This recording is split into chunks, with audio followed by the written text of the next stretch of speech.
Amoroso Padre Celestial, estamos muy agradecidos por la invitación que nos has hecho esta tarde para estudiar tu palabra. Te damos gracias porque tienes toda la mesa de comida espiritual preparada. Tienes al Espíritu Santo listo para que nos ayude a entender, a comprender y a recordar. Y te pedimos, Señor, que dejemos a un lado todas las cosas, todos los pensamientos que puedan servirnos de estorbo y que puedan traer otras cosas a la mente que ahora no necesitamos, Señor. Mantén nuestra mente clara y completamente enfocada en ti. En el nombre de Jesús te pedimos estas bendiciones. Amén. Repasemos entonces los versículos de memoria que tenemos hasta ahora. Mateo 1:21, y llamarás su nombre Jesús, porque él salvará a su pueblo de sus pecados. Muy importante esa palabrita tan pequeñita, pero tan grande en significado, porque él salvará a su pueblo de sus pecados. Segunda de Pedro 3:13, bien que esperamos cielos nuevos y tierra nueva, según sus promesas, las promesas de Dios, ¿verdad? Según sus promesas, en los cuales mora la justicia. No va a haber la injusticia, el crimen, la violencia, nada de lo que vemos en nuestras ciudades y comunidades hoy día, en los cuales mora la justicia.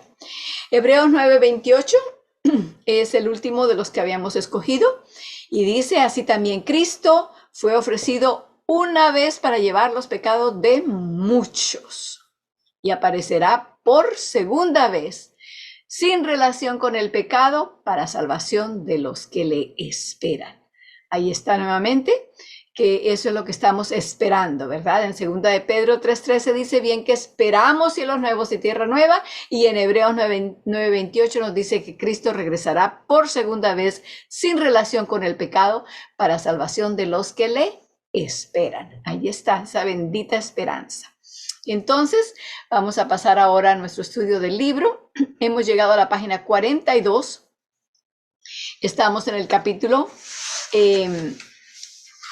5 y viene hablando del pacto. La semana pasada habíamos llegado hasta la página 42 en el segundo párrafo y habíamos terminado donde está la cita de primera de Pedro 2 del 4 al 9. Allí habíamos visto cómo la piedra angular, que es Cristo, que había sido una piedra rechazada, una piedra que se había echado a un lado porque no servía, no quedaba bien, no tenía buena forma, etc. Pero al final, cuando ya estaban buscando la piedra angular, la que lleva el peso y la base del edificio, por fin, después de tanto buscar y buscar, se dieron cuenta que allí estaba la que habían rechazado antes y caló exactamente, un símbolo de lo que es Cristo. Cuando Él es el que constituye la base de nuestra espiritualidad, de nuestra fe, de nuestro vivir diario, entonces tenemos la base segura, la base que ha sido ya probada. Es una piedra probada, una piedra que puede llevar el peso de todo el mundo. Todas las tormentas ya las ha abatido y entonces puede llevar las nuestras también. Bueno, hemos quedado con ese pensamiento y ahora vamos a entrar al último párrafo de la página 42. Último párrafo de la página 42. Vamos ahora a hablar de la fe y de dónde proviene la fe. Dice: Jesucristo es el origen de toda fe. La fe tiene en él su principio y su final. No puede haber fe real que no tenga su centro en Cristo. Por lo tanto, cuando Abraham creyó en el Señor Jesucristo. Página 43. Dios no se ha revelado nunca al hombre excepto mediante Cristo.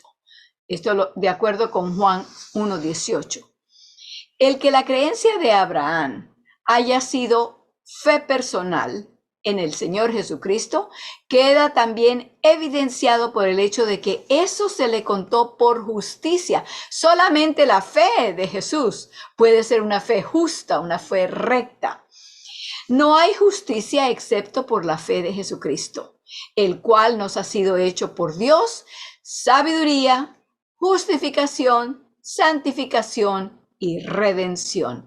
Eso viene de 1 Corintios 1:30.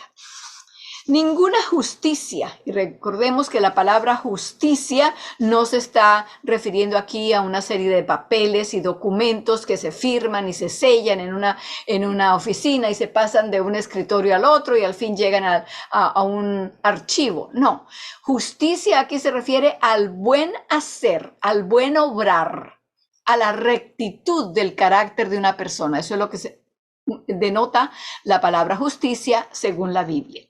Vuelvo a leer, ninguna justicia tendrá el más mínimo valor cuando aparezca el Señor, excepto la que se adquiere por la fe en Cristo. La justicia o rectitud que procede de Dios y se basa en la fe. Esto viene de Filipenses 3:9. Por favor, abran sus Biblias a Filipenses 3:9. Eso queda en el Nuevo Testamento, después de Mateo, Marcos, Lucas, Juan, Hechos, Romanos, y ahí vienen varios libros pequeños. Gálatas, Efesios, Filipenses, Colosenses, es en Filipenses, vuelvo a repetir, Gálatas, Efesios, Filipenses, Colosenses, Gálatas, Efesios, Filipenses, Colosenses, y espero que eso les ayude también a recordar. Entonces vamos a Filipenses capítulo 3, versículo 9. Allí en el libro se había citado parte de este versículo y quiero que lo leamos completo. Dice, y ser hallado en él. Ser hallado. ¿Cuándo? ¿Por qué? ¿Sabe de qué está hablando? Está hablando de lo que estábamos diciendo antes, que Cristo va a venir por segunda vez sin relación con el pecado para salvación de los que le esperan. Entonces, ese día, cuando ese día ocurra, el apóstol Pablo dice que él quiere ¿qué? Ser hallado en él, no teniendo mi justicia, que es por la ley, sino la que es por la fe de ¿quién? De Cristo, la justicia que es de Dios por la fe. Leámoslo otra vez.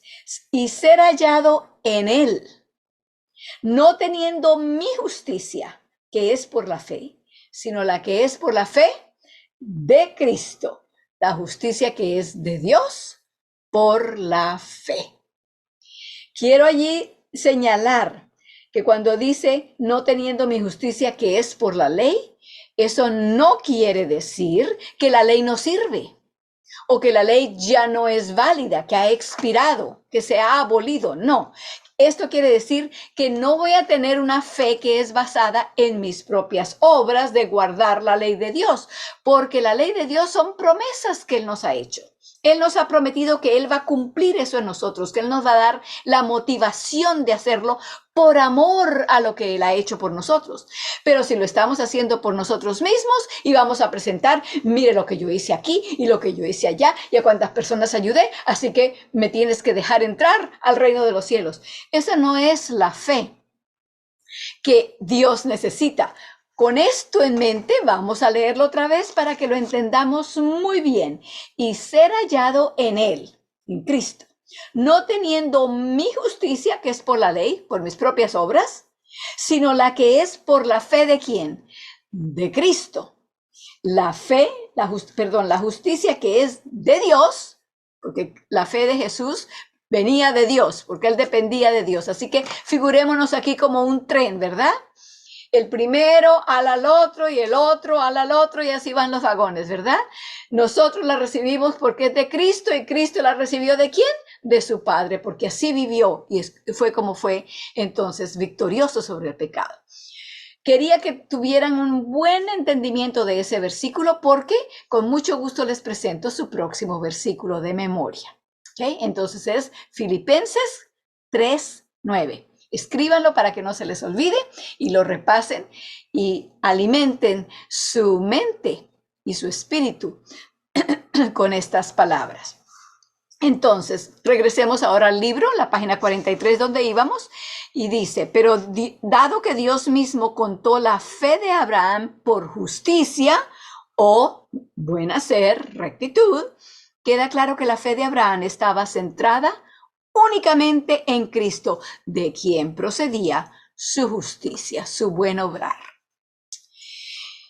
Y eso demuestra dos cosas. Número uno, que la promesa de Dios a Abraham fue únicamente mediante Cristo. Número dos, la simiente sería exclusivamente la que es por la fe de Cristo, ya que Cristo mismo es la simiente. Tercer punto, la posteridad de Abraham, que habría de ser tan incontable como las estrellas, estará compuesta por la hueste innumerable que lavó sus ropas en la sangre del Cordero. Cordero con una C mayúscula, quiere decir que es un nombre propio. Es el nombre que se le da a Cristo, porque es el Cordero de Dios, el que murió, el que se sacrificó por nosotros. Sigue diciendo, las naciones que habrían de proceder de él serán las naciones que hayan sido salvas. Apocalipsis 21-24.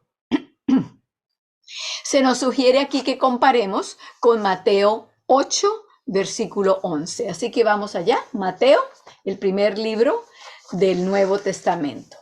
Mateo, capítulo 8, versículo 11. Vamos a comparar a ver qué clase de personas van a estar allí en ese día, cuáles son las naciones que van a ser salvas. Mateo capítulo 8, versículo 11. Y dice, y os digo, esto es Jesús el que habla allí, os digo que vendrán muchos del oriente y del occidente, y se sentarán con Abraham e Isaac y Jacob en el reino de los cielos. Así que Cristo aquí confirma lo que estamos leyendo en cuanto a Abraham y la fe que él tenía y de dónde recibió la fe y de dónde viene la fe de él y de dónde viene la fe nuestra. Todas estas cosas se centran en Cristo Jesús, en la fe de Jesús, en el ministerio de Jesús, en el sacrificio de Jesús, en la sangre de Jesús, en la cual nuestras ropas, nuestros caracteres son lavados, y la justicia, el buen obrar, las buenas obras de Cristo Jesús. Eso es el centro de toda doctrina de fe. Si Cristo no está en el centro de una doctrina, de una enseñanza, esa enseñanza o esa doctrina no tiene ningún valor. No vale nada. Con Cristo adquiere todo el valor. Cristo le da el valor a cualquier doctrina de fe, a cualquier punto de enseñanza. Quiero también que vayamos al libro de Apocalipsis, capítulo 7. Vamos allí a ver qué clase nuevamente de personas van a constituir el grupo que se van a reunir con Abraham y con Isaac y con Jacob en el reino de los cielos. Vamos a Apocalipsis 7, versículos 9 y 10. Apocalipsis 7, versículos 9 y 10.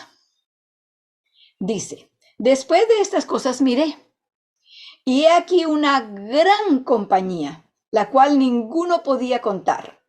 Esto suena muy parecido a lo que Dios le dijo a Abraham, ¿cierto? Cuenta las estrellas a ver si las puedes contar, así va a ser tu descendencia. Aquí está el cumplimiento de eso. Dice, ninguno podía contar, de todas gentes y linajes y pueblos y lenguas que estaban delante del trono y en la presencia del Cordero. Otra vez allí está el Cordero con C mayúscula, en la presencia de Cristo, vestidos de ropas blancas y palmas en sus manos. Versículo 10, y clamaban en alta voz diciendo, salvación a nuestro Dios, que está sentado sobre el trono, y al Cordero. A Jesucristo, ¿verdad? Vayamos ahora en el mismo capítulo, versículos 13 y 14. Allí vuelve a describir esta muchedumbre. Y respondió uno de los ancianos diciéndome, estos que están vestidos de ropas blancas, ¿quiénes son? ¿Y de dónde han venido? Y yo le dije, Señor, tú lo sabes. Y él me dijo, estos son los que han venido de gran tribulación y han lavado sus ropas, ¿dónde? Han lavado sus ropas, ya sabemos que es en la sangre del Cordero, ¿verdad? Y las han blanqueado en la sangre del Cordero. Todo lo que se ha prometido a Abraham y a toda su descendencia espiritual, que somos nosotros, tú y yo que conocemos a Cristo, que estamos estudiando su palabra, que escuchamos su voz que nos llama y nos invita a entregarnos a Él, esos son los que se describen aquí en estos grupos, que serán los miembros de las multitudes que van a vivir en el reino de los cielos. Pasemos ahora al siguiente párrafo. Después de relacionarlo con Mateo 8:11, dice, todas las promesas de Dios son en Él. Sí, y en Él, amén.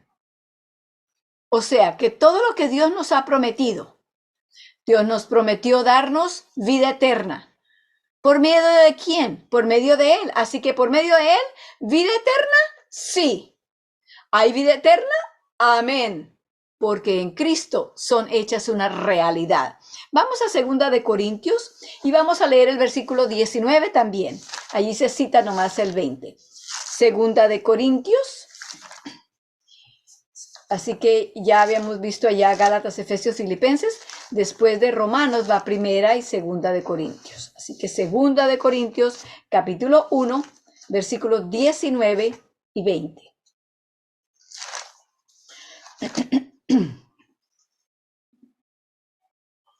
Y dice, porque el Hijo de Dios, Jesucristo, que por nosotros ha sido entre vosotros predicado, por mí y Silvano y Timoteo, no ha sido sí y no, mas ha sido sí en él. Allí el apóstol Pablo les está diciendo, el Cristo que le hemos predicado, el Salvador del cual le hemos hablado, y les hemos traído las buenas nuevas del Evangelio, de lo que Él hizo por nosotros. Ese Cristo no es alguien que es hoy sí y mañana no. En Él hay certeza, en Él es sí. Y no hay duda, ni vamos a estar pensando, bueno, Él dijo que sí, pero eso no quiere decir que sí. Eso quiere decir que posiblemente sí. No, en Cristo Jesús hay certeza. No hay variación, no hay incertidumbre. Y luego viene el versículo 20 otra vez que dice, porque todas las promesas de Dios son en Él sí. Y en Él, amén.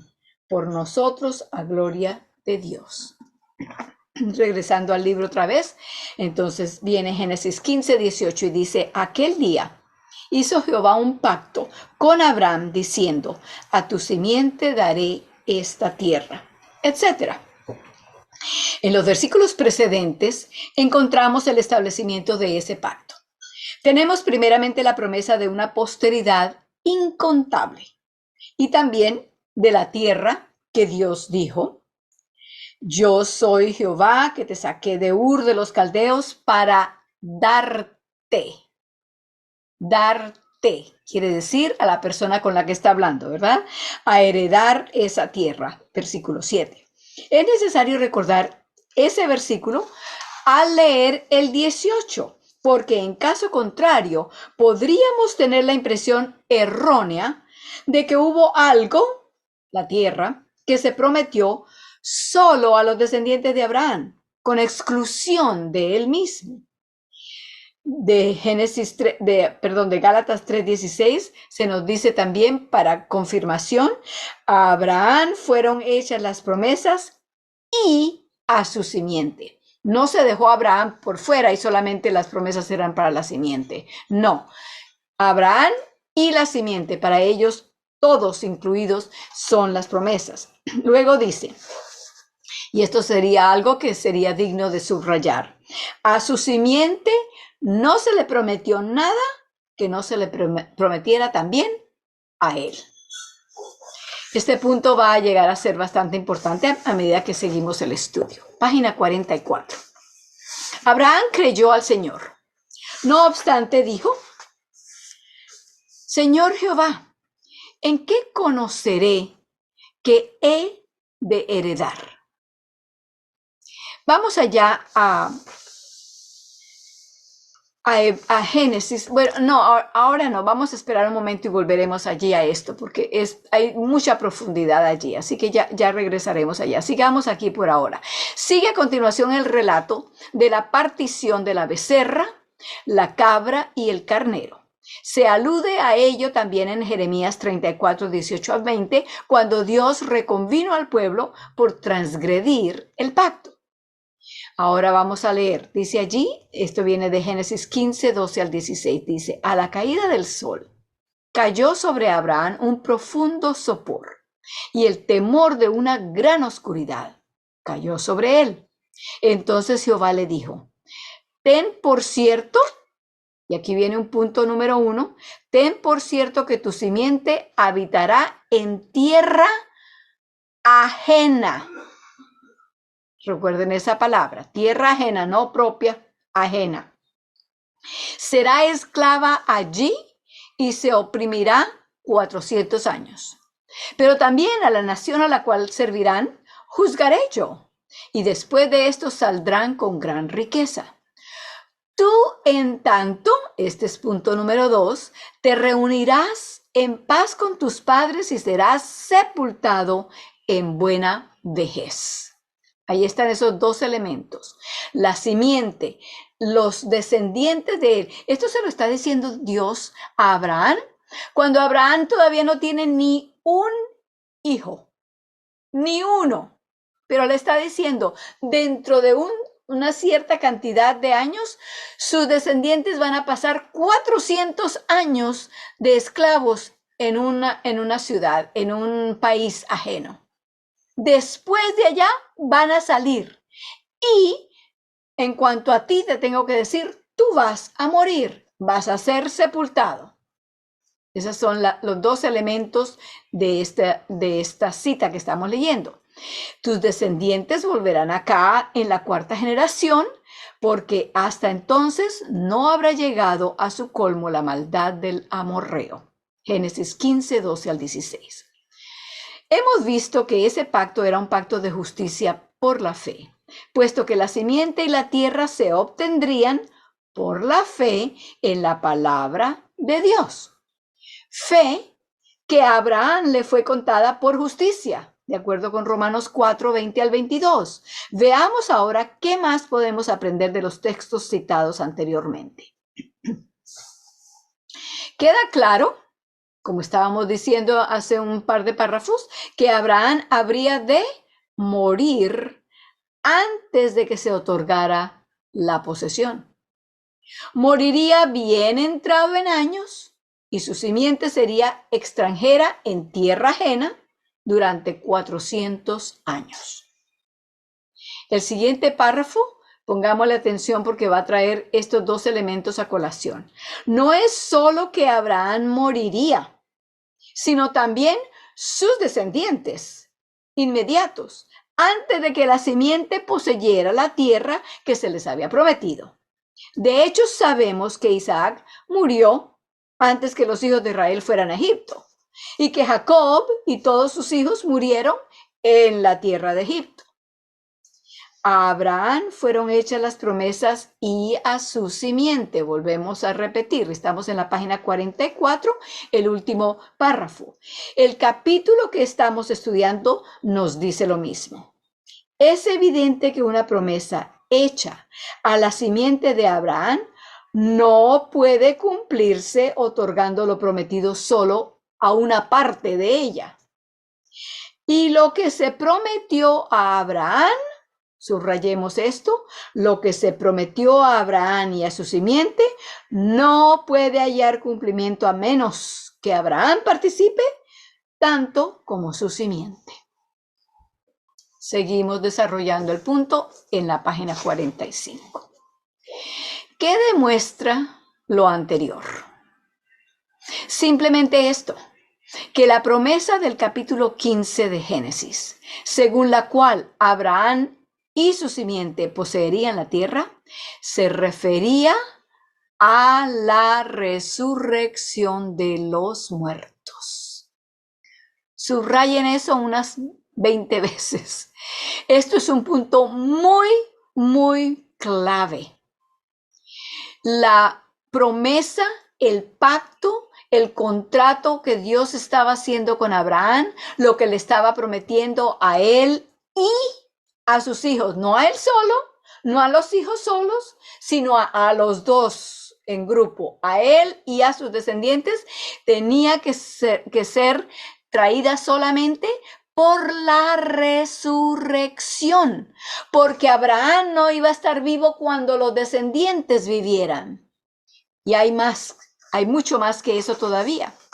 Seguimos, lo anterior sigue siendo cierto, aun si excluyésemos al propio Abraham del pacto que allí se anunció, puesto que, como hemos visto ya, es indiscutible que muchos de los descendientes inmediatos de Abraham estarían ya muertos en el tiempo del cumplimiento de la promesa. Y sabemos que Isaac, Jacob y los 12 patriarcas murieron mucho antes de ese momento. Incluso, aún dejando a Abraham fuera, permanece el hecho de que la promesa a la simiente ha de incluir a toda la simiente y no solamente a una parte o una porción de ella. Pero no podemos excluir de la promesa a Abraham. Por lo tanto, y aquí está la conclusión de lo que hemos estado leyendo. Por favor, subrayen estas 2 líneas y media. Por lo tanto, tenemos positiva evidencia de que en este capítulo encontramos el registro de cómo le fue predicado a Abraham acerca de Jesucristo y de la resurrección. Vayamos a Hebreos 11:13. Allí se nos completa un poco más el pensamiento que estamos desarrollando aquí. Porque en Hebreos el apóstol Pablo nos dice cómo terminó la vida de Abraham y qué de la herencia que se le había prometido. En Hebreos 11, capítulo 13. Hebreos está en el Nuevo Testamento, después de Gálatas, Efesios, Filipenses, Colosenses y muchos otros, pero no son tan grandes ninguno de ellos, así que espero que ya lo hayan encontrado. Si no, pueden leerlo en el chat. Ya vi que Janet lo puso allí. Hebreos 11, versículo 13. Escuchen lo que dice. Conforme a la fe, murieron todos estos. Está hablando aquí de Abraham, Jacob, Isaac, todos y los descendientes de ellos. Dice, conforme a la fe murieron todos estos sin haber recibido la promesa, sino mirándolas de lejos y creyéndolas y saludándolas y confesando que eran peregrinos y advenedizos sobre la tierra. Allí está precisamente el apóstol Pablo confirmando lo que estamos diciendo aquí, lo que estamos aprendiendo al leer el capítulo 15 de Génesis. Abraham, Dios le dijo, tú vas a morir. Entrado en años, vas a tener una buena edad, pero vas a morir, vas a ser enterrado. Entonces, ¿cómo era que le iba a dar la heredad?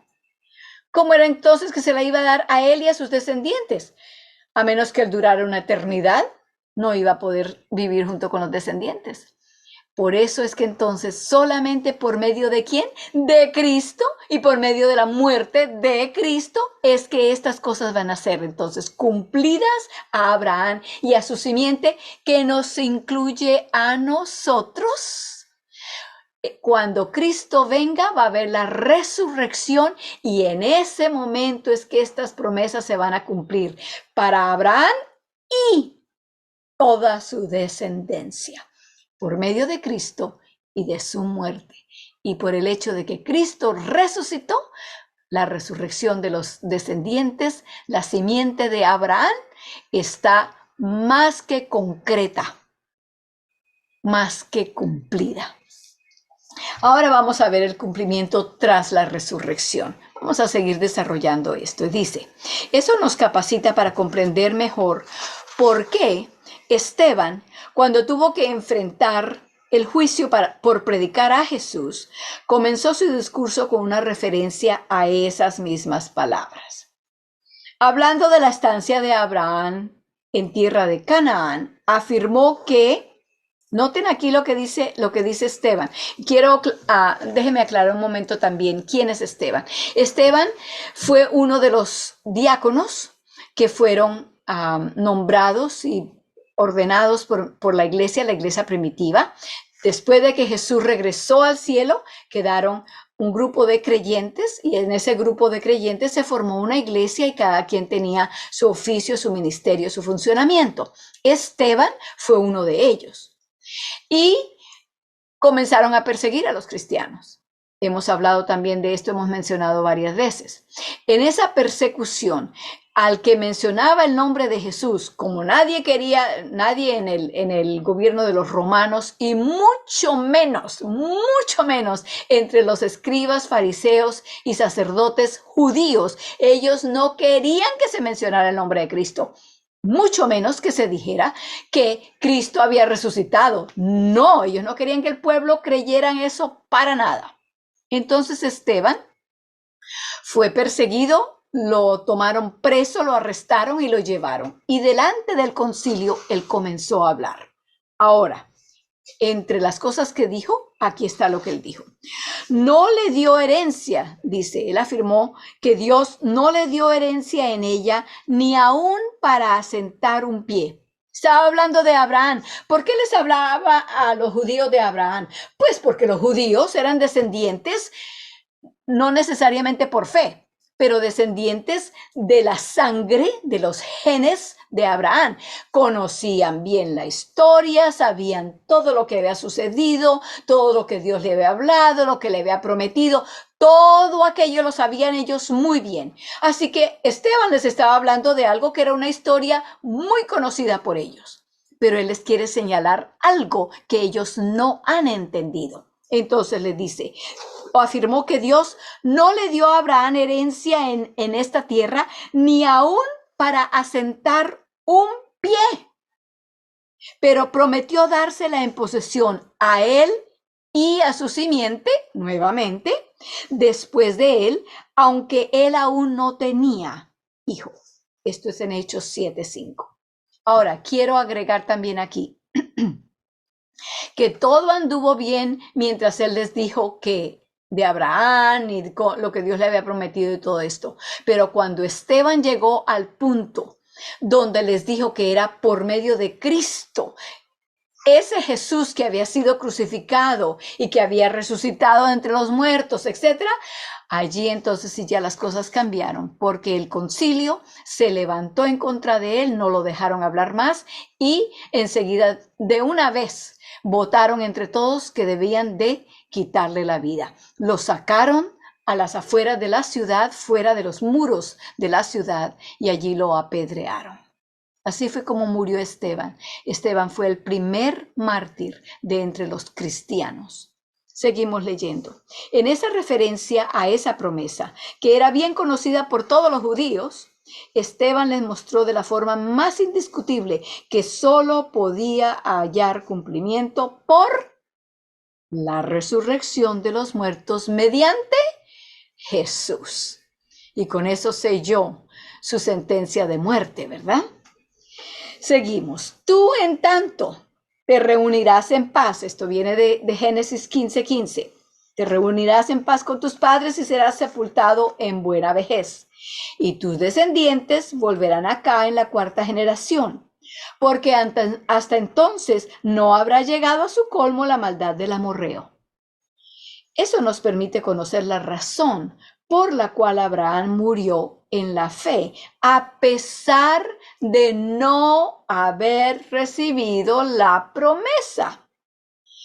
Subrayen las siguientes líneas. Si él hubiera esperado recibirla en esta vida actual, habría resultado chasqueado al llegar a su muerte sin verla cumplida. Pero llegó chasqueado allá.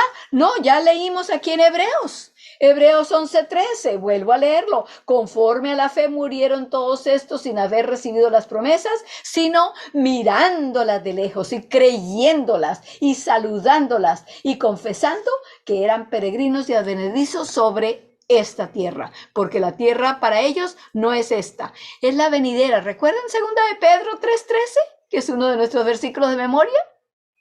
¿Cómo es que dice? Que esperamos nuevos cielos y nueva tierra, según sus promesas, en los cuales mora la justicia. Esos son los cielos y la tierra que Dios le prometió a Abraham, y que Abraham vivió su vida creyendo en ellos, fue a la muerte sabiendo que el día vendría cuando la resurrección sucedería y él recibiría la promesa que Dios había hecho para él y su simiente. Pasamos a la página 46.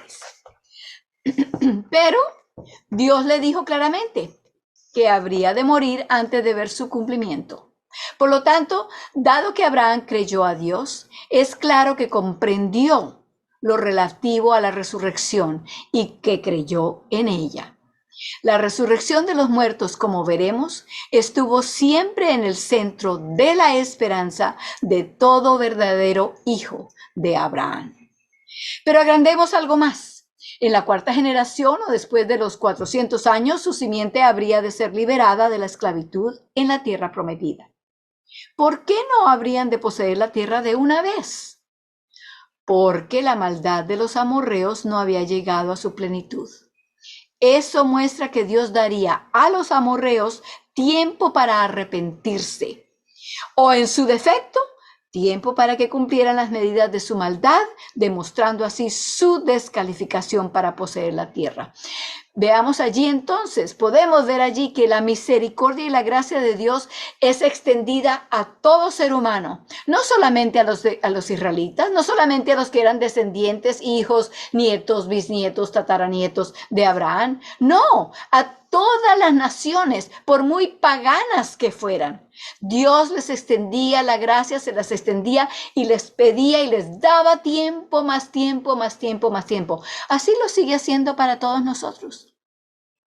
Seguimos. Y eso recalca una vez más que la tierra que Dios prometió a Abraham y a su simiente puede ser poseída solamente por un pueblo justo, un pueblo recto.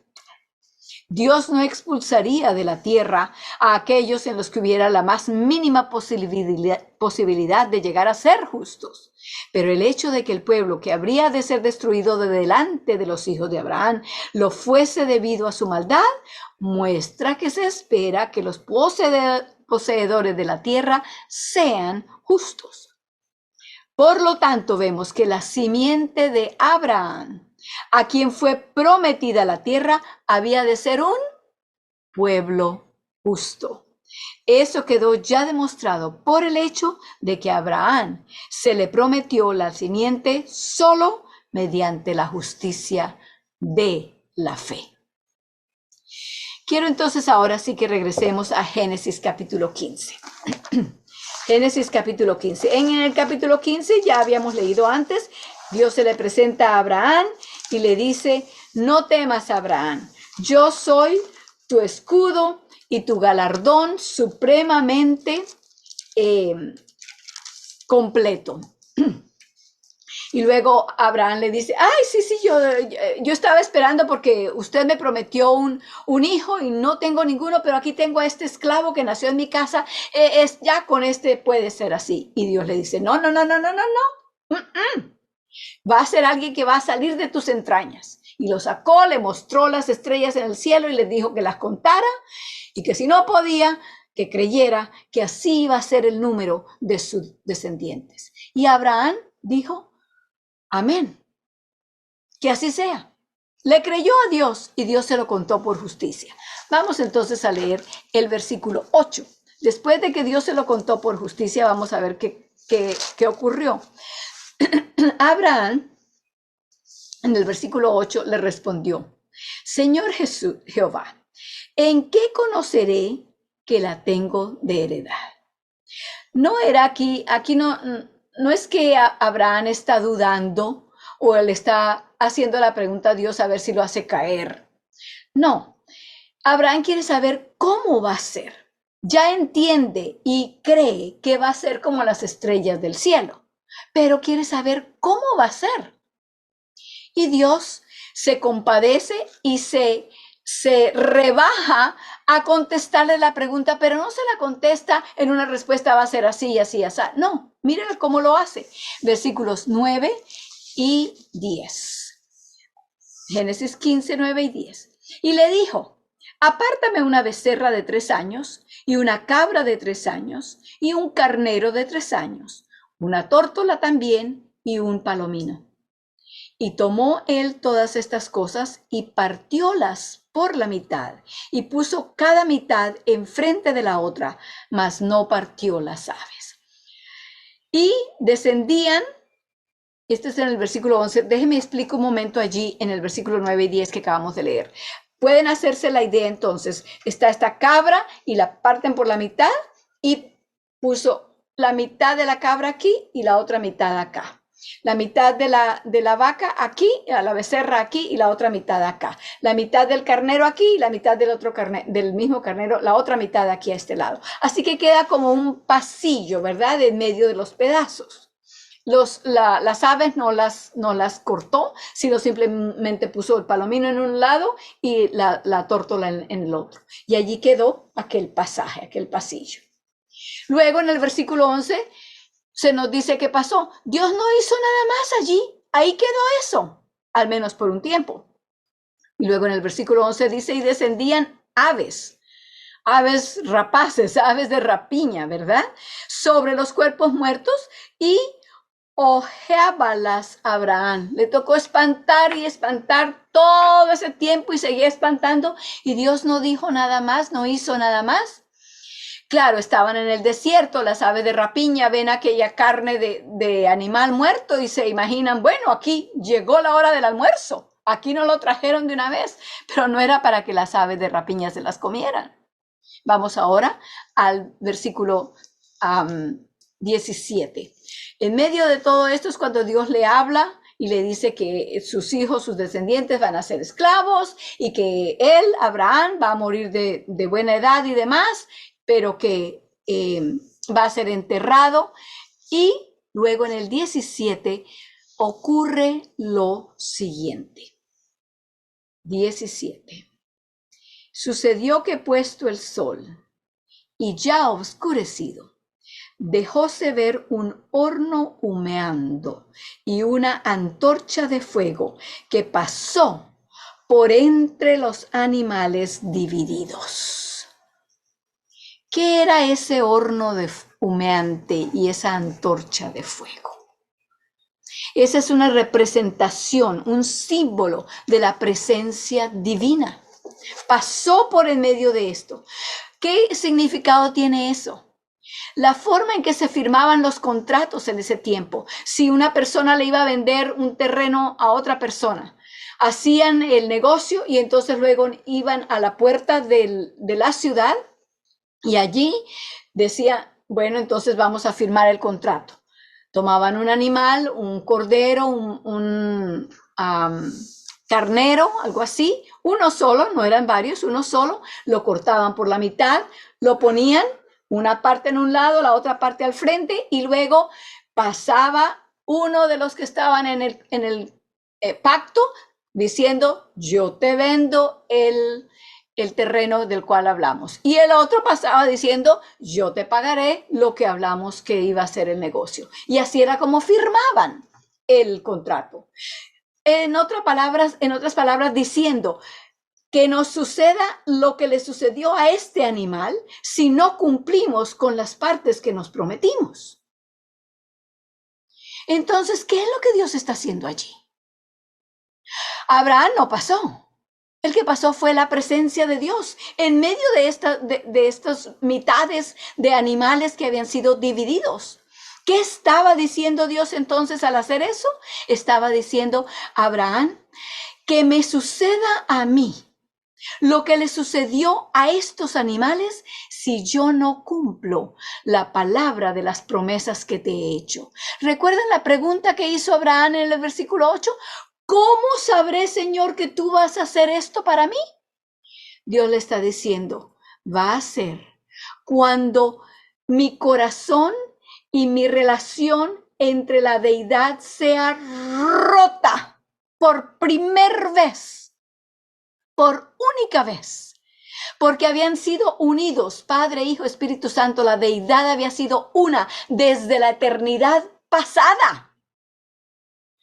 Y fue en el Gólgota, en el Calvario, cuando Cristo fue al Getsemaní, llevando la carga de todos los pecados del mundo, sintiendo la culpabilidad. ¿Saben cómo se siente la culpabilidad?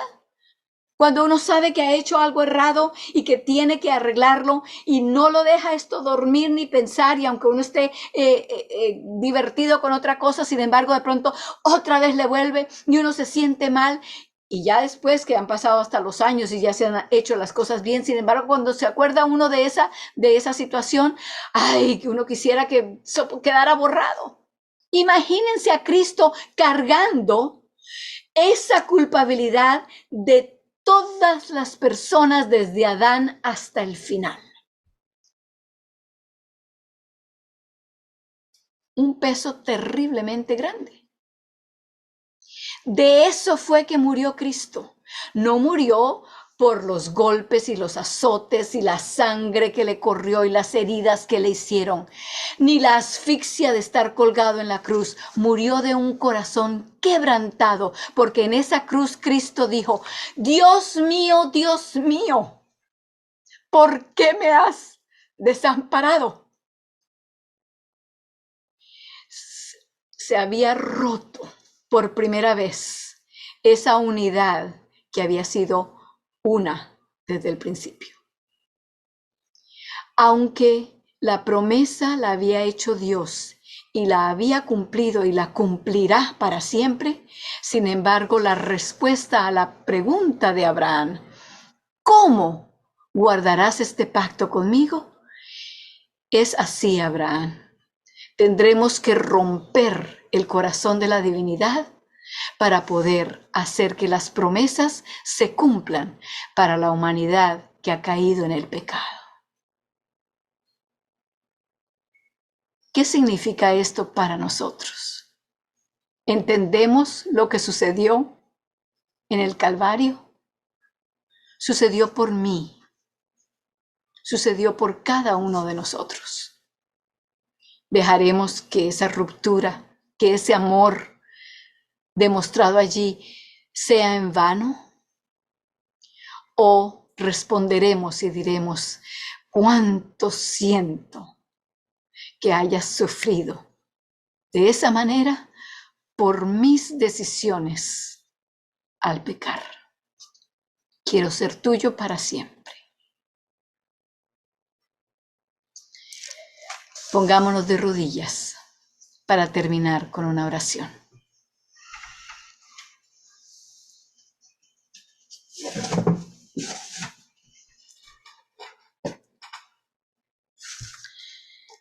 Amante Padre Celestial,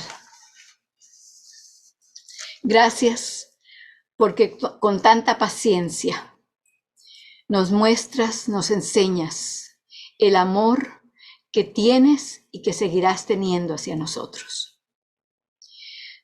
Queremos pedirte que nos perdones porque hemos dudado, hemos querido poner cosas que no son las que tú nos has pedido o lo que nos has prometido. Hemos tratado de hacer sustitutos